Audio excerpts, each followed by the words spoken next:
দেখছো দাদাভাই তোমাকে ছেড়ে ওইখানে চলে গেছে, ওইখানে চলে গেছে।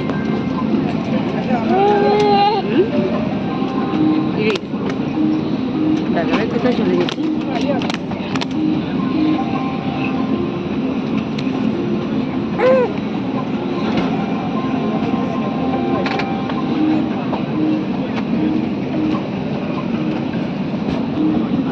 বল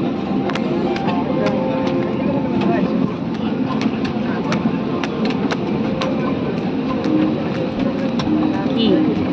টাটা বলো, টাটা বলো, টাটা বলো।